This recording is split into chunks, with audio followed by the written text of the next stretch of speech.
नमस्कार, चुनाव आज तक पर आप सभी का बहुत स्वागत है। आपके साथ मैं हूं चित्रा त्रिपाठी। इस साल 9 राज्यों में विधानसभा के चुनाव होने हैं, जिनमें से एक राज्य त्रिपुरा में मतदान संपन्न हो चुका है और सबसे अच्छी खबर ये रही है कि भारी तादाद में लोग अपने घरों से बाहर निकले और इस मताधिकार का प्रयोग किया। मैं अपने अनुभव आप सभी से साझा कर रही हूँ। त्रिपुरा में जाकर मैंने अपने कार्यक्रम के लिए बुलेट रिपोर्टर शो किया था, आप सबने देखा मेरा किस तरह का अनुभव रहा है और किस तरह के परिणाम आ सकते हैं। हालांकि जब ज़्यादा मतदान होता है तो कई बार वो मौजूदा सरकार के लिए खतरे की घंटी भी होती है, लेकिन बीजेपी की सरकार का ये कहना है कि हमने लोगों को जागरूक करने का काम किया है और जिस तरह की योजनाएं गरीबों के घर घर तक पहुंची हैं, उसकी वजह से लंबी कतारों में ये तमाम लोग लगे हुए थे और इसके कारण मतदान हुआ है। तो ज़बरदस्त मतदान प्रतिशत कम से कम लोकतंत्र की बड़ी ताकत को ये दर्शाता है।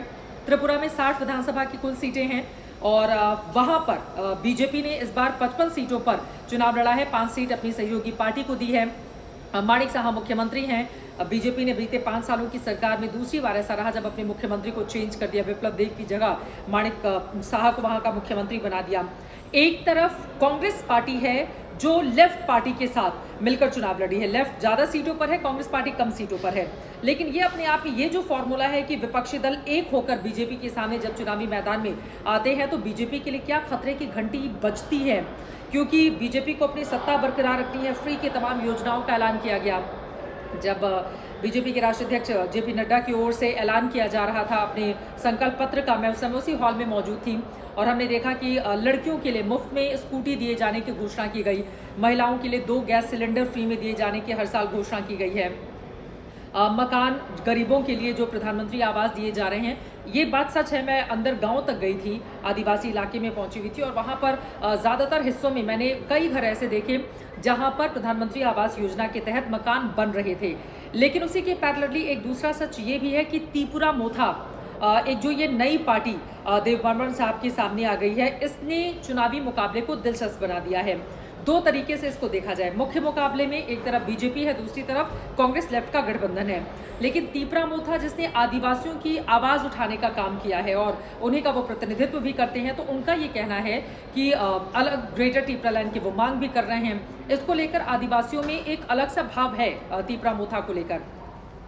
लेकिन वहीं दूसरी तरफ क्राइम कंट्रोल करने का काम बीजेपी सरकार की ओर से किया गया है। चुनावी हिंसा की खबरें या हिंसा की खबरें लगातार आती रहती थी। बीजेपी का ये दावा है कि जब से हमारी सरकार बनी हमने इसको काफ़ी ज़्यादा कंट्रोल किया है। वहीं दूसरी तरफ गरीबों तक योजनाएं पहुंचाने का काम हो, फ्री में जो राशन दिया जा रहा है उसका भी यकीनन एक बड़ा इम्पैक्ट होगा ही होगा। देखिए, जो हमारी नॉर्थ ईस्ट की तमाम राज्य हैं वहाँ पर एक थोड़ी सी दूरी दिल्ली से ज़रूर महसूस की जाती रही थी। अक्सर वो खबरें भी बनती रहती थी, लेकिन अभी जब मैं वहाँ पर गई या फिर वहाँ की महिलाओं से बातचीत किया, वो जो दूरी थी, मुझे लग रहा है कि बीजेपी बहुत हद तक उसको पाट पाने में कामयाब रही। देखिए, चुनावी नतीजे जो भी रहे, लेकिन वहाँ के लोगों के भीतर दिल्ली को लेकर, दिल्ली सरकार को लेकर एक अलग तरह का सेंस है। ये बात भी हमें समझना होगा और ये अपने आप में सबसे ज़्यादा इम्पॉर्टेंट है, क्योंकि नॉर्थ ईस्ट को लेकर अक्सर हम सब देखते थे, कई बार भेदभाव की भी खबरें सामने आती थी। वहाँ पर उतने निवेश भी नहीं किए जाते थे। बॉर्डर एरिया में सड़कों का जाल भी उस तरह से नहीं बिछता था। लेकिन अब वहाँ की परिस्थिति बिल्कुल चेंज हो गई है। मैंने अपनी रिपोर्टिंग में भी दिखाई थी कि अंदर गाँव तक बिल्कुल वहाँ पर सड़कें, पक्की सड़कें, अच्छी सड़कें बनी हुई हैं। तो इसके ज़रिए क्या बीजेपी को फ़ायदा मिल पाएगा, ये बड़ा सवाल देखने को मिल रहा है। त्रिपुरा में 31.78% के करीब जो आबादी है वो एसटी समुदाय की है। 20 सीटें इनके लिए आरक्षित हैं। 20 में से पिछली बार बीजेपी ने 10 सीटें खुद जीती थी और उनकी सहयोगी दल ने 8 सीटें जीती थी, यानी कि 20 में से 18 सीटों पर बीजेपी ने कमाल कर दिया था। लेकिन इस बार त्रिपुरा मोथा के चुनावी मैदान में आ जाने से मामला चेंज हो गया है। हालांकि त्रिपुरा मोथा के जो अध्यक्ष हैं, उनके राज दरबार में जो उनका राजा का महल है, वहां पर जाकर मैंने उनका इंटरव्यू किया था। हालांकि अब राजशाही खत्म हो गई है, लेकिन एक हिस्सा है जो उनको उस नज़रिए से देखता है, इसलिए मैंने इस शब्द का इस्तेमाल किया। तो वहाँ पर जब आप जाएंगे तो जब मैंने उनसे सवाल किया कि क्या वोट कटवा पार्टी बनेंगे, तो वो बड़े गुस्से में आ गए, क्योंकि लोकल चुनाव में उनकी पार्टी ने अच्छा किया था। वहीं दूसरी तरफ उनका ये दावा है कि लगातार कांग्रेस लेफ्ट के बड़े नेता और दूसरी तरफ बीजेपी के बड़े नेता उनको अक्सर फ़ोन करते रहते हैं अपने में शामिल कराने के लिए। तो क्या वो किंग मेकर की भूमिका निभाने वाले हैं? त्रिपुरा मोथा एक बड़ा फैक्टर इस बार बनेगी, ये बिल्कुल सही बात है। लेकिन वहीं दूसरी तरफ बीजेपी की तमाम योजनाएं हैं जिसके ज़रिए वो बड़े बड़े दावे कर रही है। तो कुल मिलाकर इस बार का जो इलेक्शन रहा वो काफ़ी ज़्यादा महत्वपूर्ण रहा और देखिए जिसका आगाज़ अच्छा होता है अंजाम भी उसी का अच्छा होता है।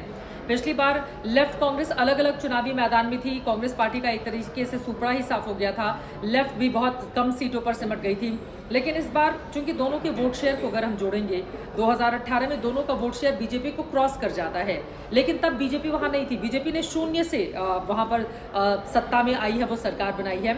इन बीते 5 सालों में बीजेपी ने जिस तरह का कामकाज किया है, विप्लव देव को लेकर जब नाराजगी की खबरें सामने आई थी लोग तो बीजेपी की ओर से लगातार वहां पर अपने बड़े बड़े नेताओं के जरिए, आप जरा इस बात को समझिए कि पीएम मोदी खुद 3 दिनों में अगर 2 बार वहां पर जाते हैं, वो कार्यक्रम में हिस्सा लेते हैं, रोड शो करते हैं। एक छोटे से राज्य में जहां सिर्फ 60 विधानसभा की सीटें हैं, वहां पर प्रधानमंत्री मोदी की ओर से रोड शो किया जाता है, वहीं उनके कार्यक्रम में भी बड़ी भीड़ उमड़ती है।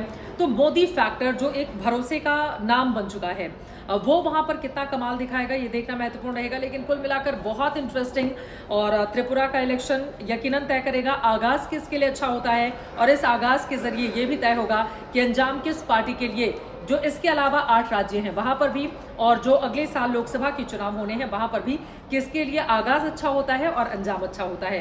कुल मिलाकर त्रिपुरा के जो रिजल्ट है वो आप देखने वाले हैं 2 मार्च को। चुनाव आज तक की हमारी टीम लगातार हर एक आंकड़े आप तक प्रस्तुत करेगी। तो ये रहा त्रिपुरा का हाल। देखना दिलचस्प होगा अब की बार त्रिपुरा में बनने जा रही है किस पार्टी की सरकार।